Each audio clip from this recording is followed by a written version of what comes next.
All right, ladies and dudes, I'm broadcasting to you from my palatial estate in the American Midwest. Got something interesting to talk about today. I always have something interesting. Stay tuned.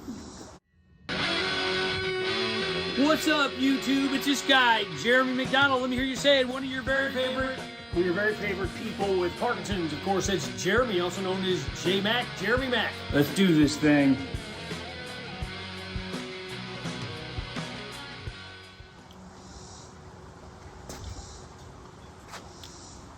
Gotta stay hydrated with my Blockbuster water.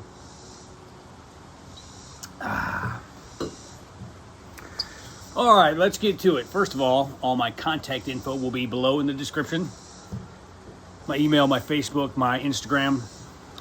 I answer them pretty much every comment or message that I get, I answer. There's been a few that I've said and didn't, but whatever. It's all good. All right, so today's topic is going to be how should I phrase this? Do I let my disability, in this case Parkinson's disease, define who I am in here? Of course, the easy answer is no. Maybe that's the hard answer, I'm not sure. Let's just say that can be the hard thing to do. What does Parkinson's define? What does my disability, in this case, or my handicap, whatever, I guess side of the aisle you're on that one. I kind of, when I was healthy, I used to think people that were disabled, I would call them handicapped. Now that I'm disabled, or now that I'm handicapped, I like disabled better, so go figure. Parkinson's defines how far I can walk, when I can walk. It defines how loudly I can speak at times. It defines my ability to sit still. Those of you on Cinemet or L-Dopa understand that. The medication can make us very twitchy. That is not Parkinson's. Parkinson's is the shakes or the stiffness. Parkinson's can define how much income I can make. Parkinson's can define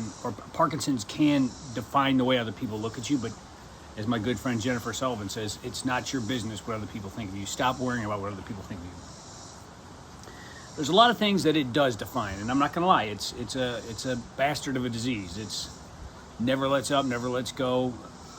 There's moments, I mean, I guess I had maybe a moment 6 months ago where I felt completely normal, but my wife would say, Parkinson's doesn't define you, your weirdness defines you. I'm like, I can't argue with that. My weirdness is, I like to think of myself as unique, maybe a little strange, but I'll go with weird too. What does Parkinson's not define about us? Who we are inside. I've had other videos about this. Let me give you an example of some of the foolish ways I've defined myself in the past. I'm going to throw up a picture of me here skateboarding. Look at that guy, crazy dude. I wanted to be defined as a skateboarder. I wore skateboard shoes, skateboard t-shirts, skateboard hats. Carried my skateboard everywhere I went. If you watch that video, Lose Your Mind, that I did a few weeks ago, you'll see me in the beginning carrying my skateboard up. I don't know why. I was going to a party at a house. Why did I need my skateboard? That's who I was. Skateboarding eventually left me. My ability to skateboard, I mean, I'm 48 and I got Parkinson's disease. Go figure. I used to let my ability as a musician, I'm going to flash up another picture of me. Look at that sexy dude. Look at that sexy dude in that tank top. I used to let my ability as a musician and a singer define me. Well, guess what? I can't get up on stage now. I can barely play the guitar. I still sing, not as good as I used to, but probably if I practiced more, I could step up my game a little bit. That went away. Went the way of the dinosaur. Went the way of the buffalo, so to speak. This is the silliest one of all. I used to let my hair define me. Well, guess what? Bald is beautiful. Reverend J-Mac's preaching to you right now. Bald is beautiful. But yeah, my hair started falling out about the age of 20. So for the next, I cut my hair in like the age of like 34. So for the next 14 years, I dealt with baldness, but I kept a hat on and identified my. I was bald, but identified as hairy. So yeah, there you go. Very stupid thing to identify yourself as a long hair when hair will eventually, for most of us anyway, unless you're like some freak of nature. Like I've got some relatives and some friends that still have all their hair. It's gonna either turn gray or fall out, or both. In my case, both. So it's a trick on finding a way to not let our disability and our illness define us, because it, in a lot of ways, it does. It doesn't define who we are as a person. It defines the limits of things we can do. Like when I went to Merrimack Caverns a few weeks ago, I quickly realized Parkinson's had defined me as someone who couldn't do Merrimack Caverns. Even though I did it, it was exhausting. I had to watch that video. So yeah, I mean, it's kind of this weird tightrope we walk of admitting our shortcomings, and I'm not that, admitting our limits is a better way to put it, and then admitting that we're still, or not admitting, but confessing or believing that we're still just as valuable now as we were before. Case in point, there's a lot of stuff I can't do. I'm not going to go into details, but yesterday my family needed me there in a big way. If I would have said, no, I can't go out of the house because I'm embarrassed about my shaking, I would not have been able to be there for my family in the way that I was. And my wife recognized it. She said, I couldn't have done it without you, which made me feel very, very good, very needed. If I would have been negative Nelly and got out of bed, or negative Nancy, depending on what's your name you like to use, or negative Jeremy, I wouldn't have got out of bed. I actually had people, more than one person say, I don't know how you get out of bed in the morning. Well, I get out of bed in the morning because my family needs me. That's the long and the short answer.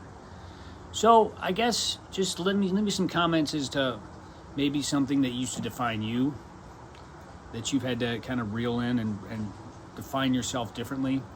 I define myself now as, I wouldn't say a Parkinson's warrior, because I think Parkinson's, it's a little too glamorous for me. I feel like I'm just maybe a Parkinson's pugilist. I just get up and kind of punch at Parkinson's from time to time and just try to stay upright, and sometimes it knocks me down. I get down, but I get up again. I ain't never gonna. Sorry. Trying to give you some laughs today, because I know last week's video was a little serious, a little heady for some of you. So yeah, just leave me your comments. I know a lot of you have hobbies that you can't do or can no longer do the way you used to. Does that bother you? Have you moved on? I mean, that was a real tricky thing for me to realize, that I was, my rock star days were over. So I could still rock. I could rock out some t-shirts and shave my head and listen to Rammstein and AC/DC and Metallica and all, Stone Temple Pilots and Rage Against the Machine. But I was no longer able to get up on stage and perform that. The skateboarding, I got to tell you, was a little easier to let go of, because at a certain point I'm like, this is a lot of work and I don't really like getting hurt. And you will get hurt skateboarding. Fortunately, I never broke a bone or anything, but the shin splints, or when the board hits you in the shin, or the sprained ankles, or the broken toes. I think I broke a finger, slammed it on the concrete when I was younger. That was easier to let go of, the music. I still haven't completely let go of the music, because I still feel like there's some music inside of me, but that was hard. It was hard to let go of. I mean, I used to ride a motorcycle. I remember when I sold it, I realized first of all, I had a kid. I just couldn't justify it anymore, but I realized I can't be out riding this bike with Parkinson's. That was hard to let go of. I've never been what you'd call a tough guy, but I've always been a guy that was, I guess, not tough in the sense of like beating you up, but tough in like I could take a punch. I could take a fall. I could take abuse. Good thing, because Parkinson's abuses me every day.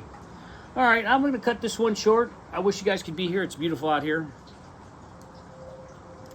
A little breeze blowing on my wife's plants. Can't take credit for any of that. So I tell you what, pat yourself on the back. Say you're doing a good job. Don't let the bastards keep you down, as the YouTube song says. Yeah, sorry. Parkinson's can define how scatterbrained my brain can be at times. Just took my medicine, so it's running a little hot through my system at the moment, but I'll calm down a little bit. Or maybe not. Maybe I'll just get ramped up again, posting the video and comment. Love you guys. Peace and love from the temperate city of St. Louis, Missouri.